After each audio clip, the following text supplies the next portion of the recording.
Este proyecto o esta charla forma parte por la parte de Entre Pueblos, que cumplimos 30 años este año, parece mentira, pero ya nos hemos hecho mayores 30 años, y queremos agradecer al Ayuntamiento de Alicante y a la sede del Ayuntamiento de Alicante porque forma parte de un proyecto de cooperación presentado, de sensibilización presentado en el mes de julio por un equipo de gobierno municipal, ahora hay otro, y que nos apoyó y forma parte de unas exposiciones, de unas charlas divulgativas, de unos talleres por dar a conocer la situación de los defensores y defensoras y la criminalización de los derechos humanos en muchas partes del planeta. Queremos resaltar también, al representar a Gustavo, que las organizaciones sociales de Alicante hemos hecho, o tratamos de hacer un trabajo siempre para dar a conocer. Pensamos que la ciudadanía de Alicante, los ayuntamientos, las ciudades son los ámbitos más cercanos para hacer realidad, unir lo global y lo local, y que las luchas que estas personas, organizaciones están llevando en América Latina y en todo el mundo por defender su derecho a la vida, sin saberlo y sin saberlo nosotros y nosotras, también están defendiendo nuestro derecho a la vida. Y bueno, hemos hecho lo que hemos podido, hemos hecho homenajes a Berta Cáceres, hemos presentado una moción en el Ayuntamiento. En el mes de, ahora mismo se cumple un año, el 26 de enero del 2017, con el apoyo de Guanyar Alacant, se presentó una moción en el Ayuntamiento que implicaba que se enviara al Gobierno de España una resolución para que exigiera al Gobierno de Honduras la resolución del asesinato, la justicia hasta el final, y se velara porque las empresas transnacionales españolas cumplieran las normativas que existen internacionales de protección y de no injerencia de los derechos de los pueblos. Curiosamente y afortunadamente, tengo que decir, esto ha aumentado un 0,25, mi creencia más firme en las instituciones, solo he dicho un 0,25, que nos han mandado de Guanyar Alacant el escrito, el acta de la Junta de Gobierno enviada con el recibo de correos y tal al presidente del Gobierno. No sabemos ya si el presidente del Gobierno lo mandó a Honduras como se le pidió, pero de verdad que tenemos aquí escrito y es una satisfacción poder decir que a veces las cosas se pueden hacer bien y se lo creen y se hacen en serio.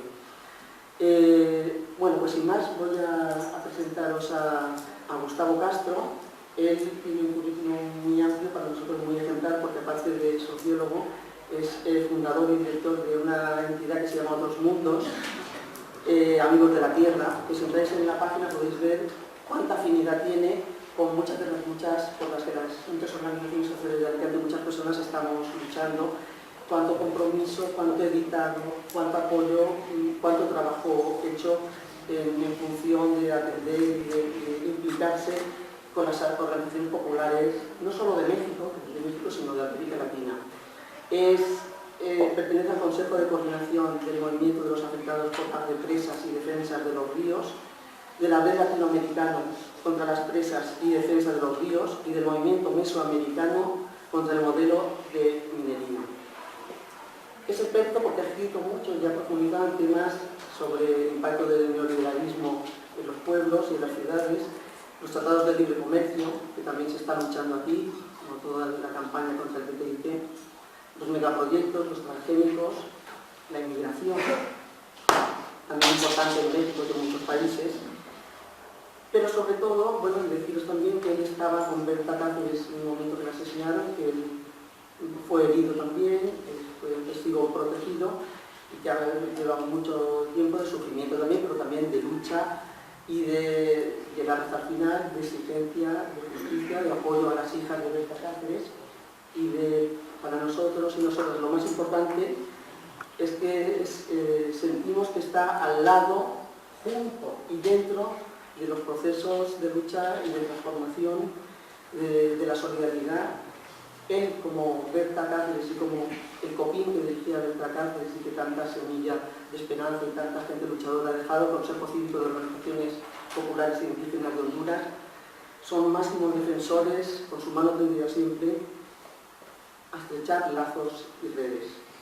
Esa palabra se la tomamos siempre y hacemos lo que podemos y pensamos seguir en contacto con ellos porque pensamos que hoy en día y más que nunca La solidaridad internacionalista, comprometida de denuncia y crítica, es muy necesaria para abordar el futuro y el presente de la humanidad. Sin más, os lo presento y esperemos que tengamos una charla extraordinaria.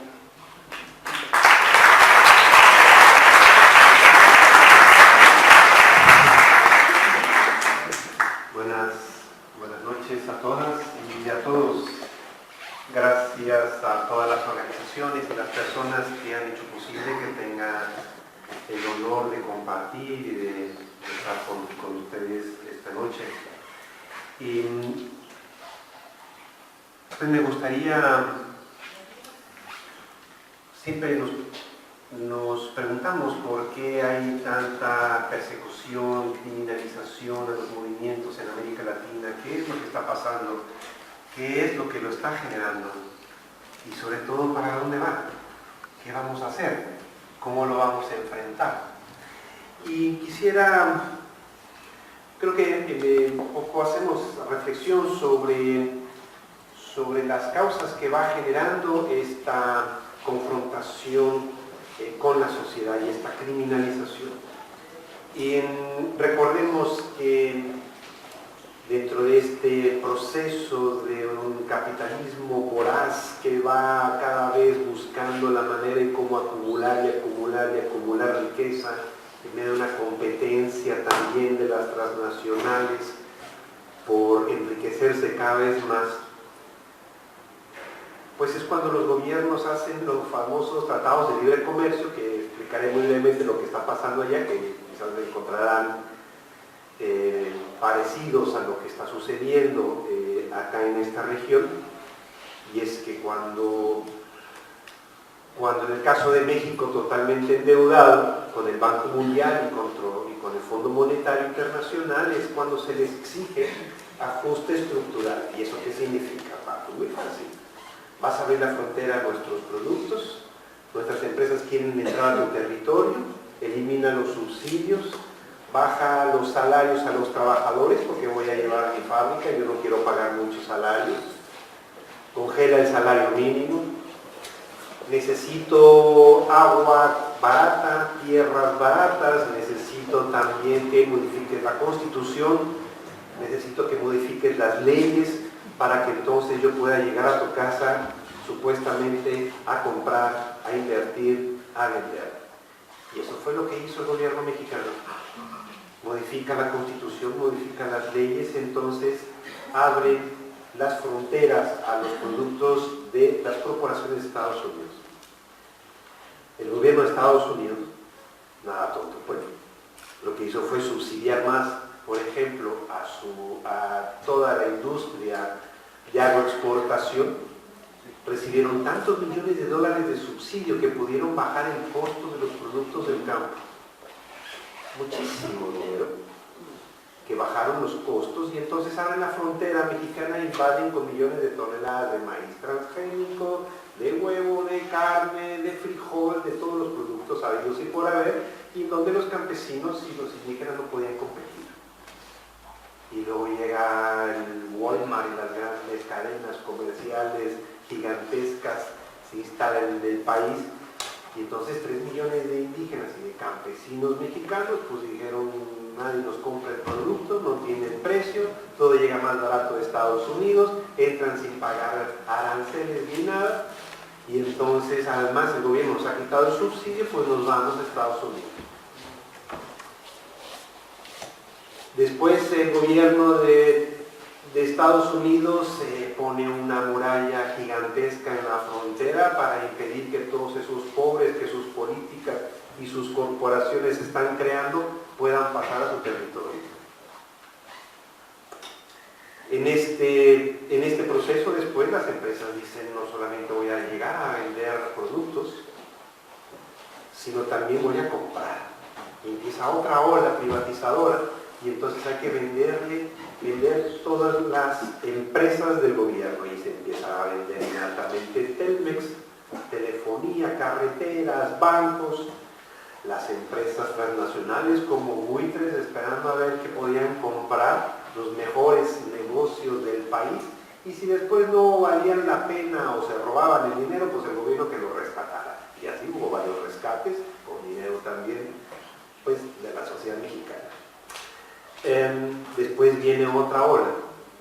Entonces dicen, bueno, no solamente vamos a entrar al país a vender o a comprar empresas, sino a extraer recursos. Y entonces el gobierno tiene que hacer otra reforma legal y profundizar. Queremos el petróleo. Y el petróleo en el país es el ingreso número 1 de divisas. Queremos llevarnos el oro, la plata. Queremos también llevarnos el agua. Queremos sembrar miles y miles de hectáreas de transgénicos, de soya, de maíz. Queremos sembrar palma de aceite. En Chiapas tenemos más de 60.000 hectáreas de palma de aceite que han desplazado a las comunidades indígenas su soberanía alimentaria. Y hay un problema, que hay pobres, que hay indígenas, que hay campesinos, ¿y qué hacemos con ellos? El gobierno empieza entonces, por ejemplo, a entregar concesiones de oro, minería de oro, todo es a cielo abierto. 45.000 concesiones de repente empiezan a entregar a las empresas mineras, todo es a cielo abierto. Consumen de 1 a 3 millones de litros de agua cada hora para lixiviar el oro. Revuelven a esa agua 10, 15 toneladas de cianuro para poder llevarse su lingotito de oro a Canadá y nos dejan ahí millones de litros de agua en unos embalses que después se rompen, invaden cuencas llenas de metales pesados y por eso la gente está enferma de cáncer. Tuvimos que hacer un encuentro entre afectados del cáncer por la empresa minera canadiense Goldcorp de Honduras, de Guatemala y de México para hacer evidente lo que estaba pasando. Trabajadores de la industria minera enfermos que ni siquiera podían pararse, ni siquiera podían detenerse, ponerse en pie. Las mujeres enfermas y también con los niños que habían nacido deformes con elefantiasis y otras cantidades de enfermedades. Y la gente decía, es que esto no puede ser. Tenemos que resistir. ¿Cómo podemos seguir manteniendo esta situación? Y entonces es cuando conformamos la Red Mexicana de Afectados por la Minería y también el movimiento mesoamericano. Dijimos, tenemos que hacer una estrategia de resistencia, porque al final de cuentas está afectando pues, la alimentación, el agua, la salud.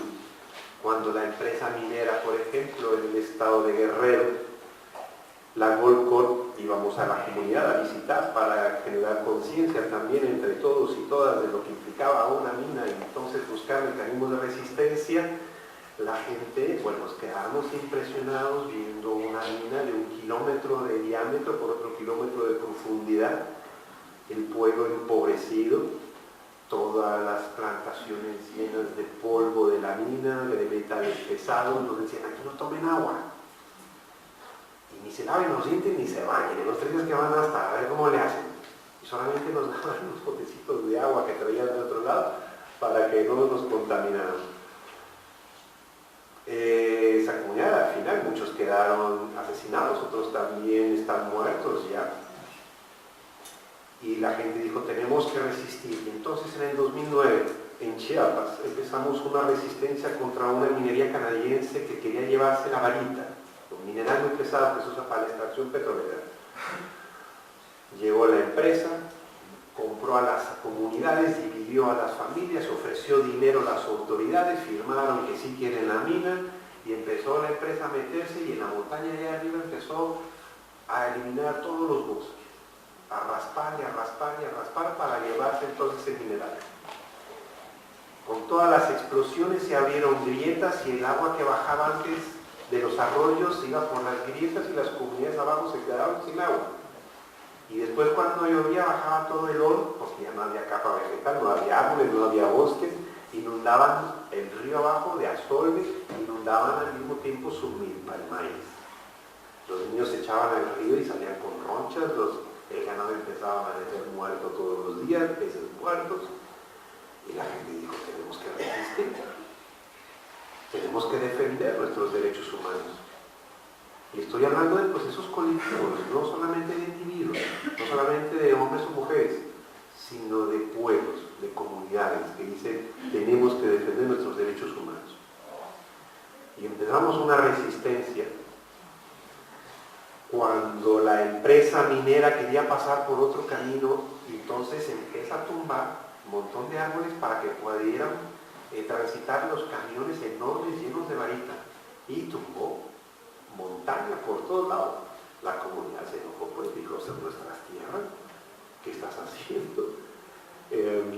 Tumbando los bosques, eso es un problema ambiental terrible. Y entonces le dicen a la empresa: pues tienes que pagarnos, indemnizar, y además te vas. Y la empresa dijo: yo no pago nada. ¿Sí vas a pagar? Pues que no pago nada. Entonces la gente saca palas y picos y empiezan a hacer una brecha para evitar que camiones de la empresa minera pudieran transitar. Y llegan los trabajadores de la empresa, entre ellos el representante de Relaciones Públicas de la empresa canadiense, armados, le apuntaron a la gente y les dijeron: pues ustedes abren esa brecha y nosotros que disparamos. Y la gente se tuvo que retirar. Siguió la resistencia. Se puso en el centro del pueblo una cadena para evitar que los camiones pasaran. Y Mariano, uno de los principales líderes, que por cierto la mayoría de las personas que lo apoyaban eran mujeres que estaban detrás en la lucha, o más bien estaban en frente, resistiendo en esto, pues la empresa pasaba por otros caminos. Pero bueno, por lo menos era un signo de dignidad que teníamos que poner, de decir: estamos en contra de este modelo de desarrollo. Y al final la empresa le inventa cargos, el director canadiense le inventa cargos, lo meten a la cárcel con apoyo del gobierno estatal, hacemos todo un escándalo, movilización, logramos sacar a Mariano de la cárcel, hacemos un encuentro, y la empresa no contenta, una noche, pues Mariano platicando enfrente de su casa con un amigo, pasan trabajadores de la empresa canadiense y ¡pam!, lo asesinan por la espalda. Estábamos haciendo un proceso de demanda contra la minera. Tenemos reuniones casi todos los días para definir la estrategia jurídica, y en ese contexto lo asesinan. Pues mucha gente nos subimos a los autobuses, como 5 autobuses de las comunidades, y fuimos a la Ciudad de México, 15 horas de viaje en carretera para llegar a la embajada canadiense a reclamarle que su empresa minera había asesinado a Mariano. La empresa minera le dijo a la embajadora, le dio igual, primero ni salió. Y estuvimos ahí acampando, reclamando, porque de alguna manera la embajada canadiense apoyaba y asesoraba también a la mina, y sabía lo que estaba pasando. Pero no es el único caso. En el estado de Oaxaca, de igual manera, otra empresa minera canadiense, Silver, fueron los que asesinaron a Bernardo. Están resistiendo también por el impacto a la salud, al agua, al medio ambiente, en fin, sus derechos humanos. Cuando estábamos en el estado de Veracruz, en un encuentro del movimiento mexicano de afectados por las represas y defensa de los ríos, íbamos a festejar 10 años de resistencia. Una resistencia sin precedentes en el país, donde teníamos por lo menos en 15 estados, y todavía hasta la fecha, resistencia para construir grandes embalses. Y en Veracruz, cuando estábamos reuniéndonos y de distintas partes del país estaban llegando las delegaciones para festejar la resistencia, Noé, pues un compañero de la localidad que iba a hacer la inauguración, por cierto, del encuentro, pues cuando llegamos nos dice: Noé, ahorita vengo, voy, se metió a su casa y iba allá por la comunidad. Y entonces la empresa decide contratar a unos sicarios, y en el camino lo agarran, lo amarran, lo torturan y lo asesinan. Y llega un niño de 13 años que dio todo y dijo: a Noé lo acaban de asesinar. Y entonces el encuentro dijimos: no lo vamos a suspender. En medio, con el cuerpo presente también de Noé, los talleres los continuamos, la discusión, la reflexión sobre las estrategias, y a los 2 días terminamos en una procesión sepultando a Noé. Y no lo sepultamos, lo sembramos, porque de alguna manera eso generó como un espíritu de mayor resistencia en los pueblos, es decir, tenemos que seguir luchando para defender la vida. Pero esos son algunos botones, unos cuantos ejemplos de las resistencias que se están haciendo cuando las corporaciones llegan con una ansia voraz de extraer todo.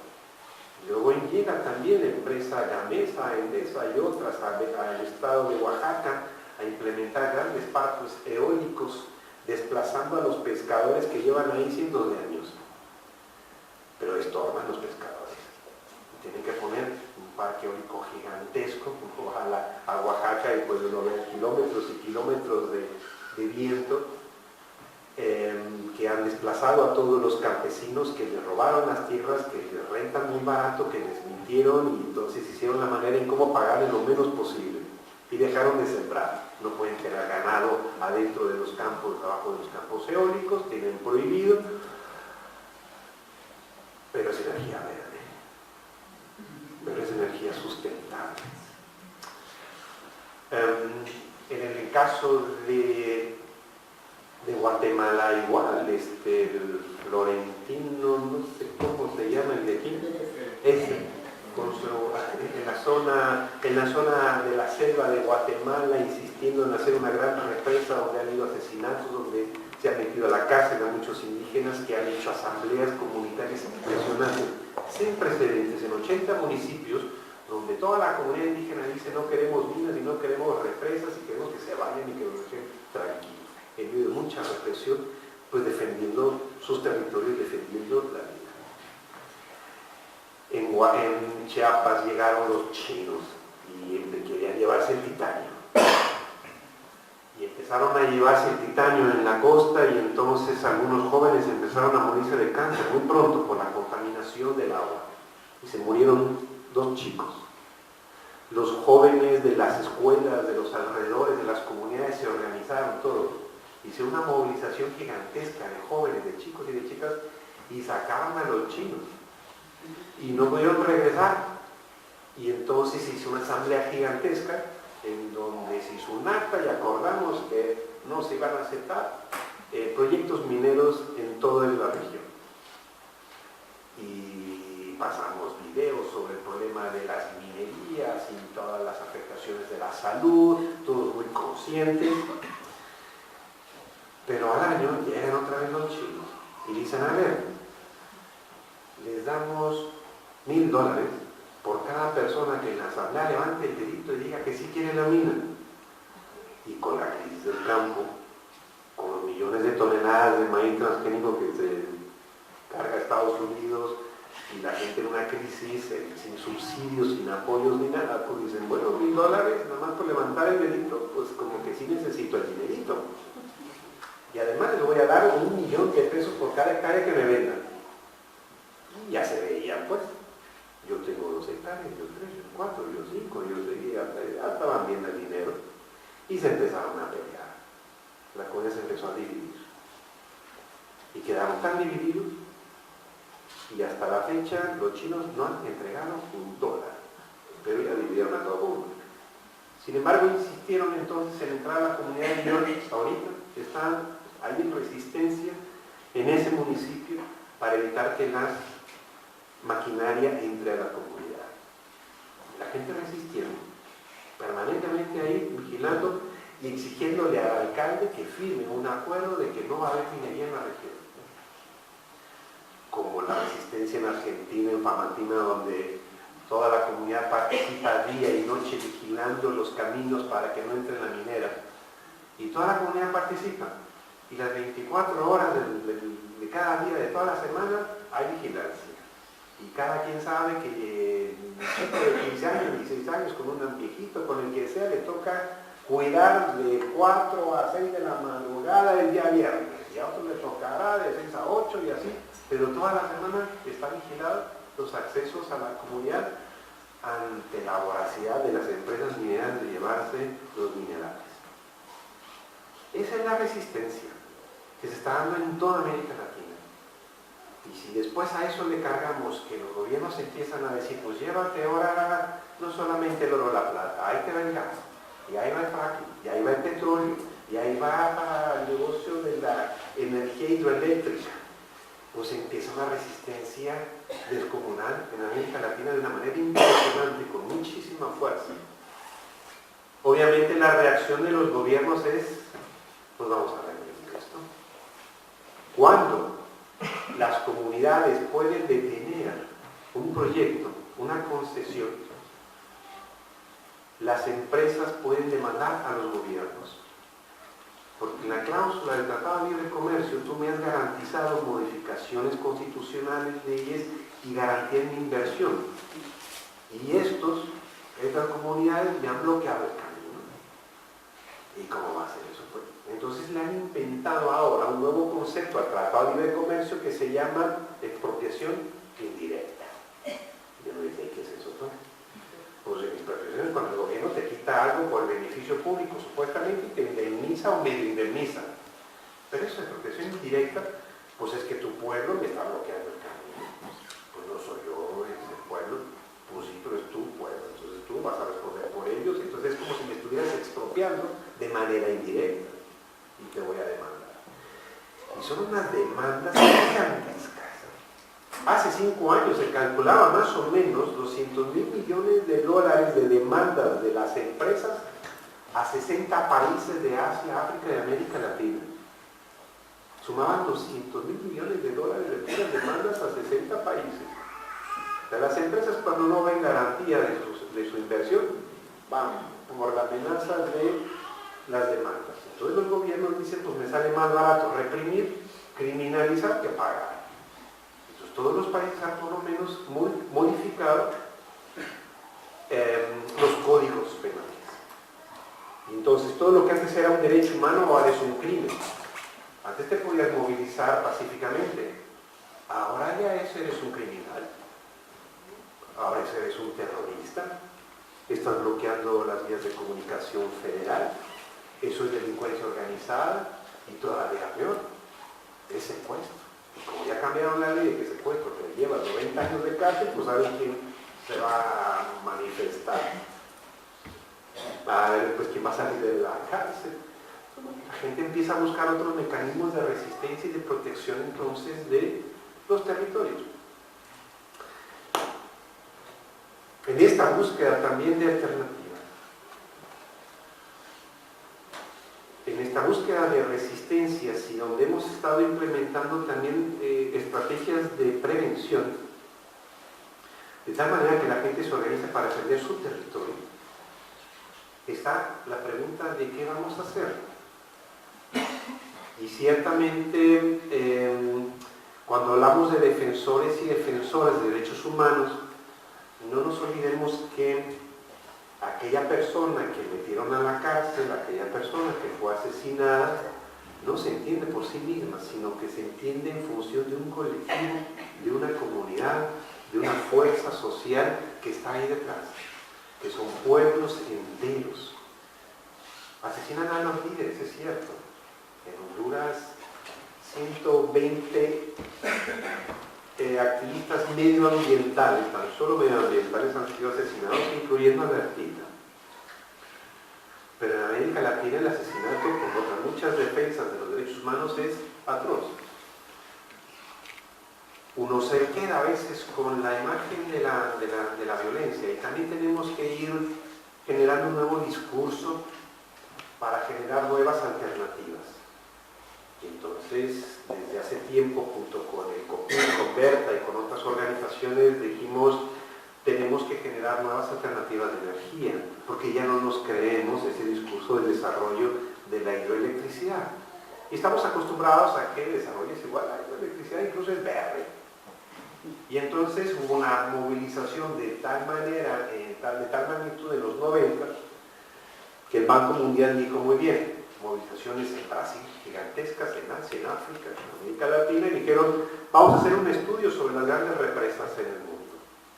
Y juntaron a grandes expertos, hidrólogos y muy afamados para que hicieran ese estudio, que en el año 2000 lo publicaron, y es así un libro de este tamaño, y la conclusión a la menor al Banco Mundial, a las empresas constructoras que financiaron el estudio, no les gustó porque dijeron, pues es que resulta que de las 50.000 grandes represas que se han construido en todo el planeta, han desplazado a 60 millones de personas de sus hogares.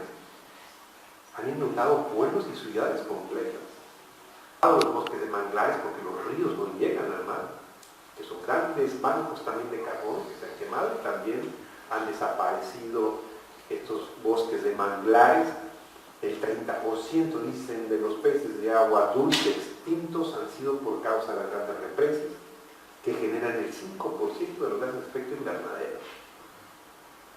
Bueno, ya después de estar leyendo el informe, la gente dice, ahora explícame cómo es que esa energía es verde, sustentable, desarrollo para quién. Cuando los pueblos hemos sido despojados, y en México cuando se han construido represas, no solo en México, sino por ejemplo en el caso de la presa del Chizuela, que tuvieron que masacrar a cantidad de pueblos en Guatemala para construir esa presa del Chizuela, endeudando además al gobierno de Guatemala. Eso es desarrollo, eso es sustentabilidad, eso es energía verde. Y entonces tenemos que generar nuevas estrategias de vida distinta, Y en ese contexto, el COPIN allí en Honduras, después del golpe en el 2009, cuando los golpistas toman el poder, empiezan a aventar concesiones mineras y hidroeléctricas por todos lados a las compañías y a las corporaciones. Y entonces el COPIN empieza una resistencia feroz contra el proyecto de DESA, de la empresa DESA, que para hacer esa represa implicaba bloquear el río Hualcarque, uno de los ríos más ricos y más lindos de Honduras, inundar miles de hectáreas y despojar a muchas comunidades de sus territorios. La lucha empezó muy fuerte, incluso llegó a tal grado que el gobierno empezó a perseguir también a los líderes y hubo también asesinatos. Sin embargo, el fondo holandés y el fondo finlandés seguían apoyando y financiando para ese proyecto, sabiendo que se estaban violando derechos humanos. El Banco Centroamericano de Integración Económica seguía financiando pese a que los asesinatos que se estaban cometiendo. La gente de Berta metieron incluso también muchas demandas. En medio de esa resistencia feroz y esos intentos, en febrero del 2016, otra vez, los sicarios intentaron asesinar a Berta en su casa y no pudieron. Había mucha gente.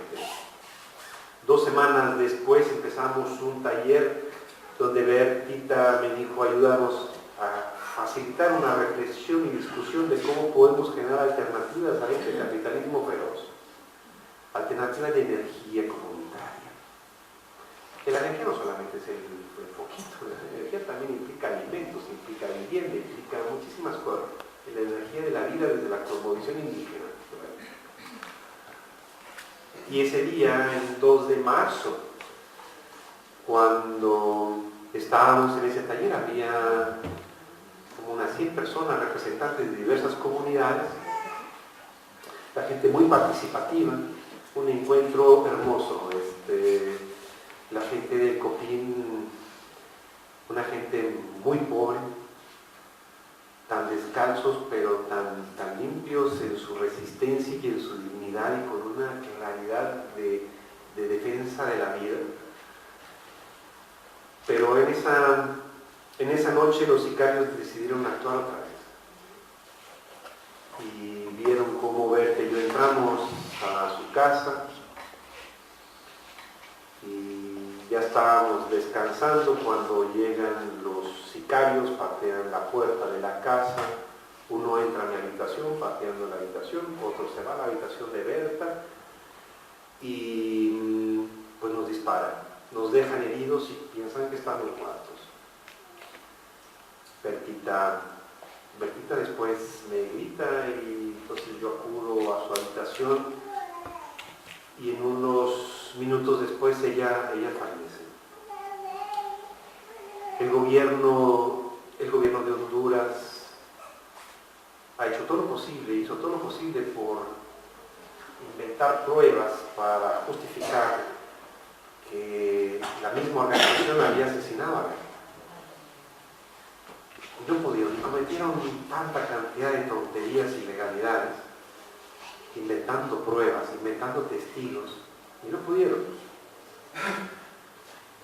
Y entonces el segundo plan era pues le vamos a echar la culpa a Gustavo. Y entonces, antes de salir del aeropuerto con mi embajadora mexicana en Honduras y el cónsul, pues llegan los fiscales, nos rodean, sin dar ninguna explicación, me dicen: Gustavo Castro te puedes ir del país. ¿Y por qué no? Pues no te puedes ir. 45 minutos en discusión hasta que me dijeron: pues quedas arrestado. La embajadora y el cónsul me rodean así los brazos y dicen: protección consular. Y yo dije: ¿y eso qué es? Porque estoy en territorio mexicano, ahí en el aeropuerto no me dejaban salir, ni regresar a ningún lado, me querían llevar. Y sin presentar ningún papel, sin presentar ningún documento, sin presentar nada, sin total ilegalidad, un secuestro de Estado. Y entonces me refugio en la embajada mexicana. Tampoco pudieron inventar cargos.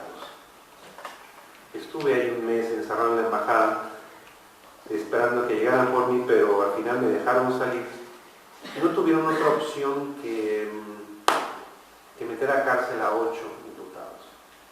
El gerente de la empresa DESA, que le pagó a un militar, el militar que pagó a 2 exmilitares, los 2 exmilitares que pagan entonces al grupo de sicarios que entró a la casa ese día del asesinato. Esos 8 están ahorita en la cárcel esperando juicio. Ese juicio posiblemente termine en mayo. En mayo terminan los 2 años en donde hay esta prisión preventiva. En medio de otro golpe, en medio de otro fraude electoral, que es impresionante que los medios no informan de un siguiente fraude en Honduras de las elecciones de hace un mes, poco más de un mes, en donde han habido también bastantes muertos, muchísima represión. Pero el pueblo de Honduras sigue, y sigue resistiendo de una manera tan heroica, tan impresionante, como otros muchos pueblos en América Latina.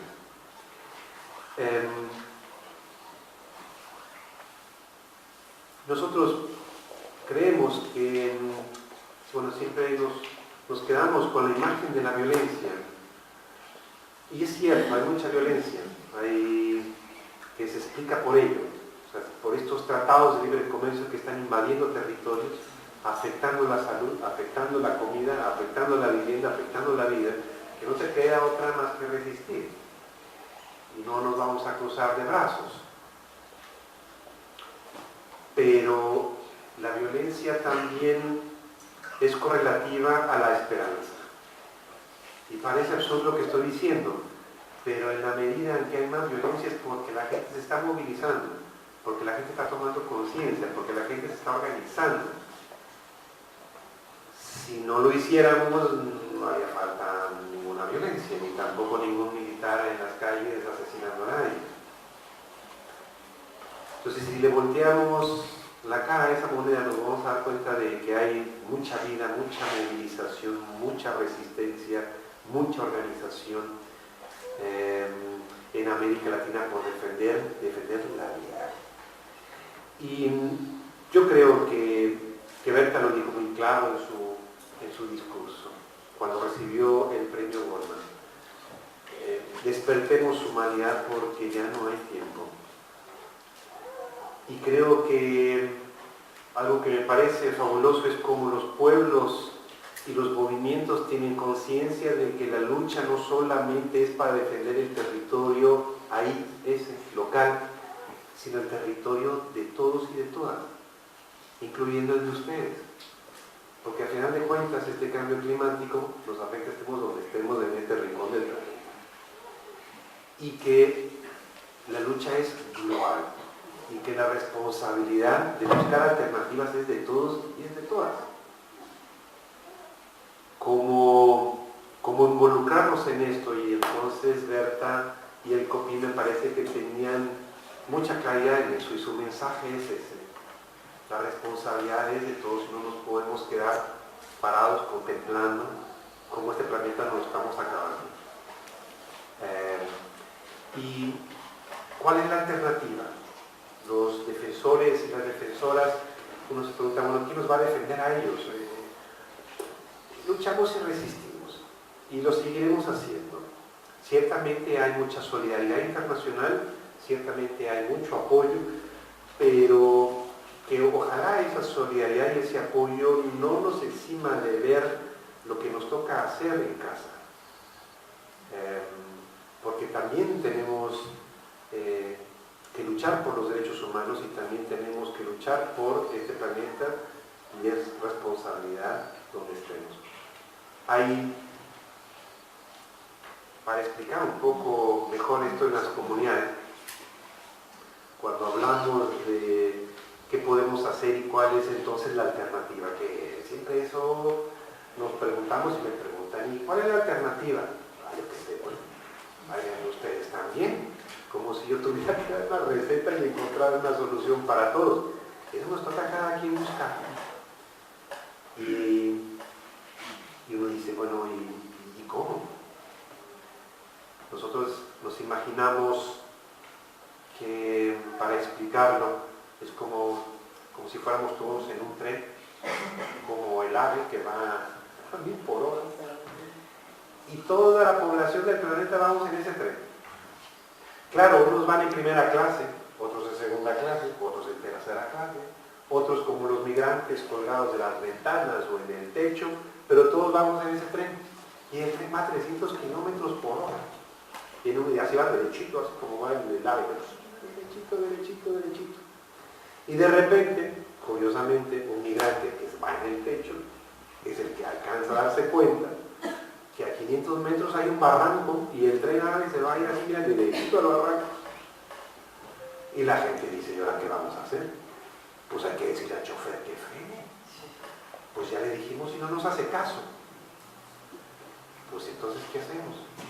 Pues muy fácil, elijamos un chofer que nos haga caso, que mande obedeciendo, hagamos campañas políticas en los vagones, escogemos democráticamente otro chofer y ese chofer va a obedecer al pueblo. No, compañero, compañera, pues mientras hacemos eso el tren ya se va rápido, y va bien rápido. Entonces, ¿cuál es la alternativa? Pues miren, agarramos una pistola, un pico, lo que sea, rompemos la puerta del chofer, lo quitamos a la fuerza y nos ponemos nosotros. No, compañero, con la violencia no se llega a nada. Eso no es democrático, ¿no? Y entonces, ¿qué hacemos? Alguien dice, bueno, pues siempre pensamos las cosas muy rápido y necesitamos ir tranquilos. Necesitamos pensar una buena estrategia. ¿Qué vamos a hacer?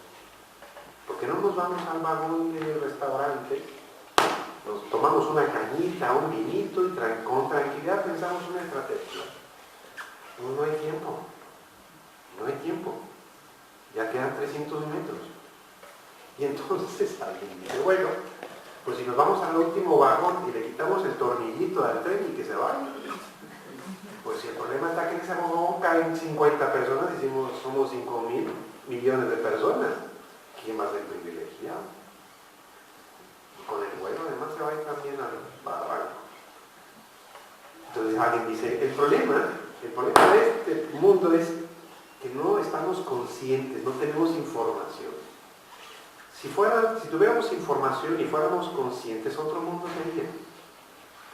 Pero no tenemos información, somos apáticos. Muy bien, entonces vamos a poner en los trenes unas radios comunitarias y a distribuir una revistita para explicarle a la gente que hay un barranco. No, pues ya no hay tiempo para eso tampoco. Porque incluso hay gente que nació en el tren, hay gente que ahí nació y ahí se quedó sentado y no se ha parado de ahí. Es más, ni sabe que va en un tren, ni sabe qué es un tren. ¿Cómo vamos a generar conciencia de eso? Ni siquiera vamos a tomar la ventana.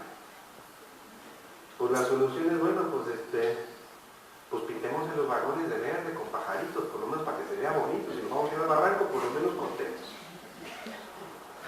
Y además, para que le van echando cada vez más acelerado al tren. Primero le echábamos carbón, luego le echábamos petróleo, gas.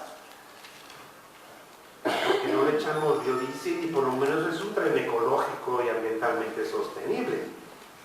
Pues va en la misma dirección. Y si le ponemos unas aspitas de viento arriba al tren, pues diremos que es un tren ecológico. pero si es en la misma dirección y va a la misma velocidad y va, todos vamos para el barranco. Hasta que a alguien se le ocurre decir, pues ¿por qué no saltamos del tren?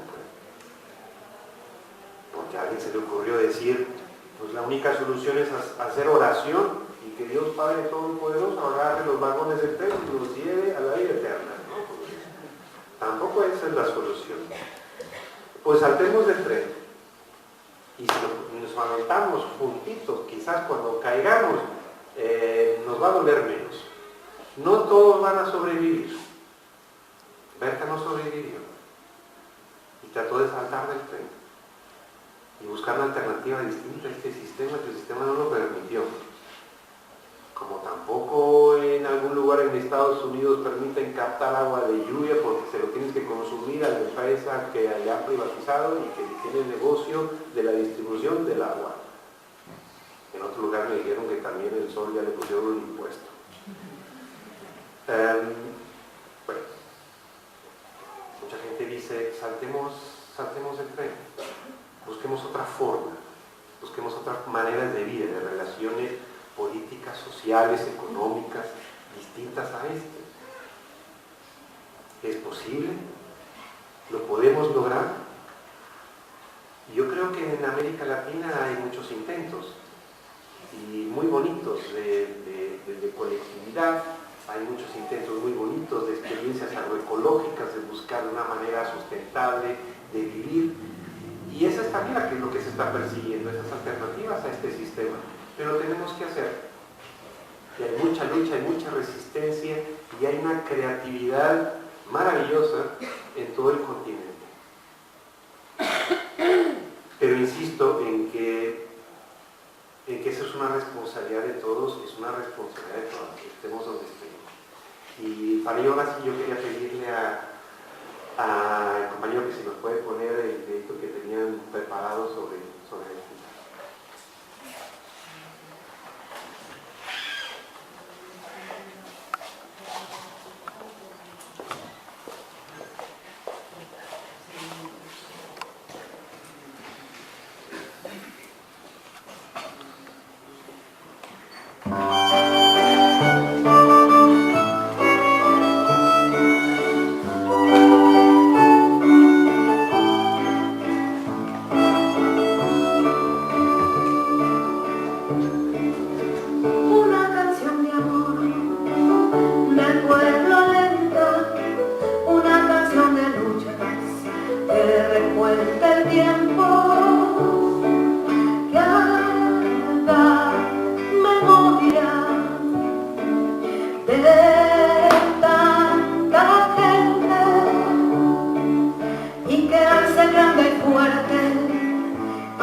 Una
que está escuchando.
Gracias.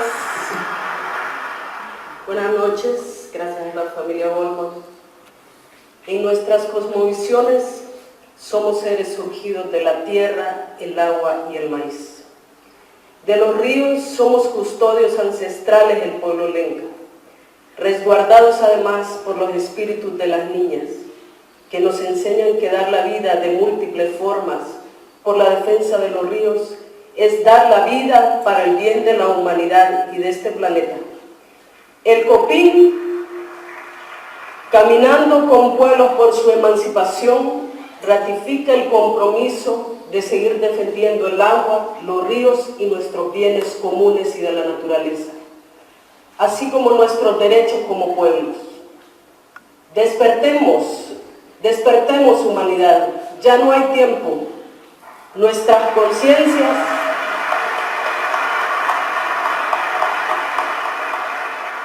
conciencias serán sacudidas por el hecho de estar solo contemplando la autodestrucción basada en la depredación capitalista, racista y patriarcal.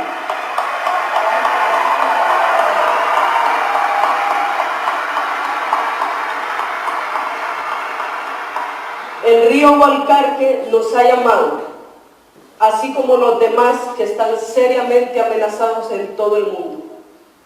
Debemos acudir.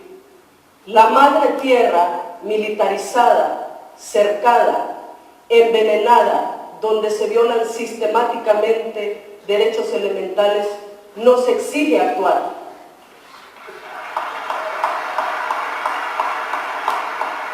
Construyamos entonces sociedades capaces de coexistir de manera justa, digna y por la vida.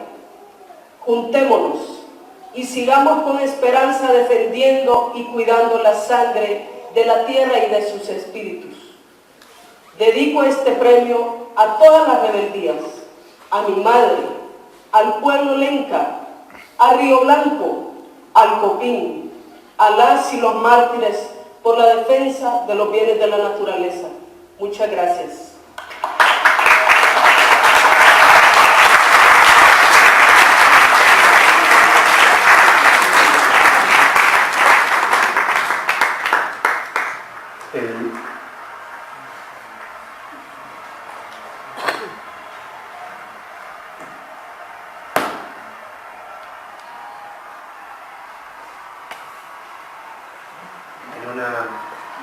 En una asamblea, en un encuentro campesino indígena, una ancianita levanta la mano y dice: yo quiero decir algo, y dice: yo estuve muy preocupada dice, ¿qué mundo le vamos a dejar a nuestros hijos y a nuestras hijas? Dice la anciana: yo pronto me voy a morir y me preocupa qué les voy a heredar, qué mundo les voy a dejar. Y entonces se levanta otra señora y dice: es que ese no es el problema. Y decimos: ¿cómo que no va a ser el problema? El problema no es qué mundo le vamos a dejar a nuestros hijos y a nuestras hijas, sino qué hijas y qué hijos vamos a dejar a este mundo. Porque ellos van a enfrentar en unos años ese reto de construir vida, de construir felicidad y de enfrentar lo que ahorita estamos viviendo y quizás más agudizado. Necesitamos involucrar a esos jóvenes, involucrar a esos chicos, a esas chicas que no se la pasen en la televisión, decía, sino que sean rebeldes, críticos, que sean valientes, que sepan defender los derechos humanos y que estén en una rebeldía constante contra este sistema. Y terminaría diciendo que hay un elemento que me parece importante en este camino y en esta resistencia y en esta búsqueda también, en donde al final todos y todas somos defensores de los derechos humanos y también lo son ustedes. Y es que este camino y esta lucha no lo podemos hacer sin alegría, no nos podemos quedar tampoco en la tristeza, en la violencia, sino caminando, saltando, bailando, festejando, riendo, porque también es al mismo tiempo algo sumamente revolucionario. Y este sistema nos querrá ver abatidos y tristes, pero seguimos caminando con esa alegría, con ese gusto, con esa esperanza, encontrándonos en muchos caminos, en muchas resistencias y festejando la vida. Y yo creo que es otro mensaje que también Berta le dejó a sus hijas. Les decía, párense a bailar, tienen que aprender a bailar. Y esta resistencia la tenemos que hacer así, bailando, cantando, sonriendo, felices y con mucha esperanza. Muchas gracias.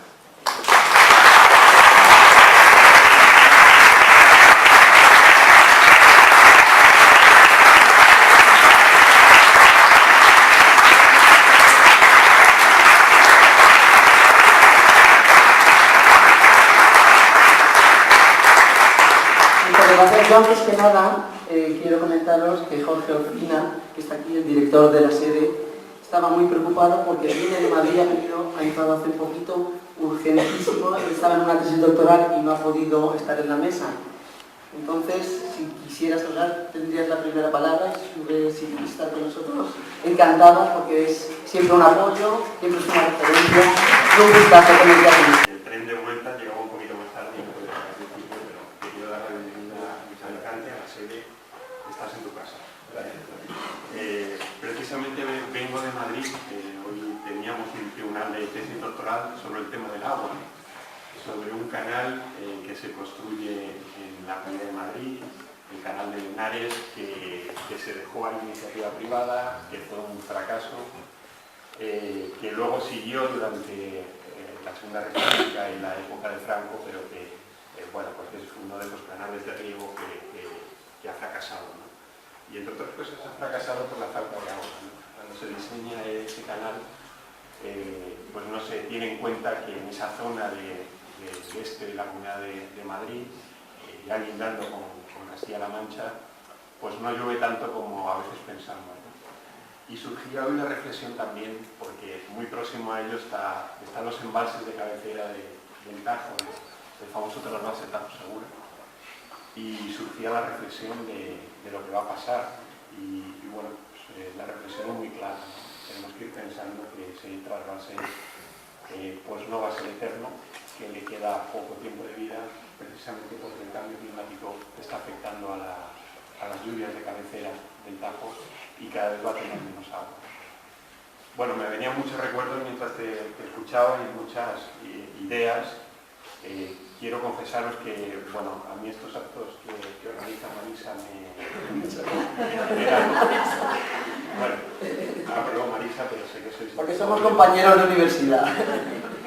Sé que sois unos pobres, pues me genera mucha emoción. Os quiero dar las gracias por vuestra labor y sois muy necesarios aquí en la sede. Os lo digo así de claro.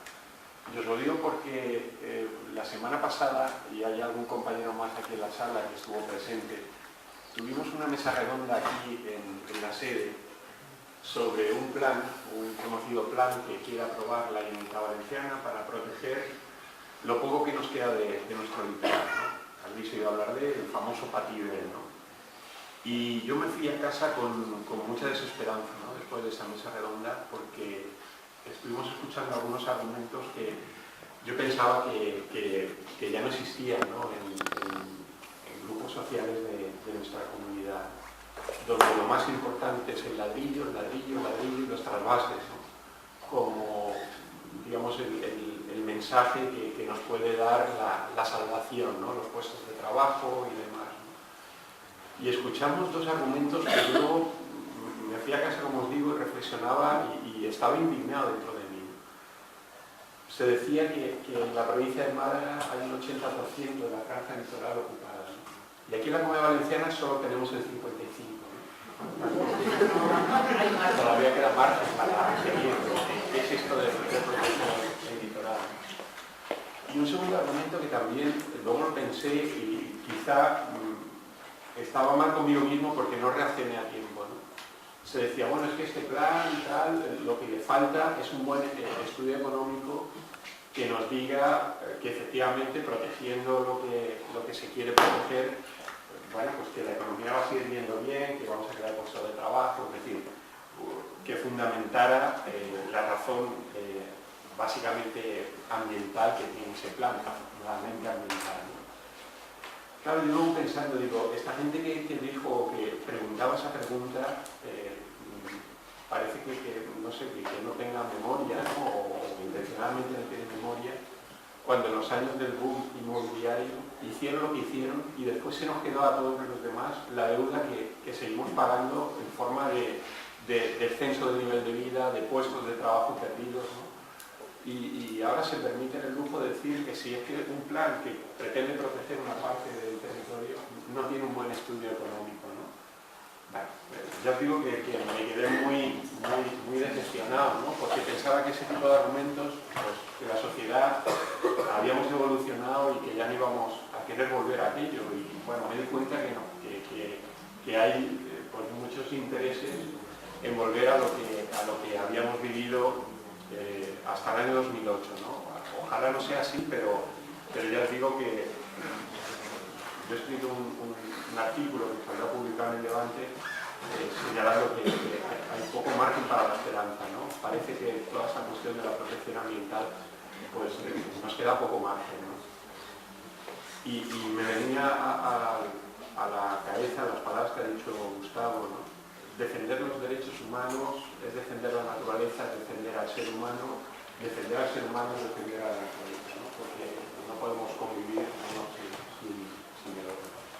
Quiero agradeceros el acto este que habéis organizado porque era necesario, para la sede era necesario tener este aire fresco, este aire nuevo, de que otro tipo de mundo es posible, ¿no? Otro tipo de economía, otro tipo de sociedad. Bueno, afortunadamente yo creo que hay muchas capas sociales en nuestro mundo occidental, capitalista y demás, que desde hace años pensamos que otra manera de hacer las cosas más racional, más sensata, más sostenible es posible. Y os lo quiero agradecer, Marisa en representación, pero a todos, entre pobres, todos los que estáis aquí, y a los que especialmente por haber venido a la sede a honrar a nuestros presentes.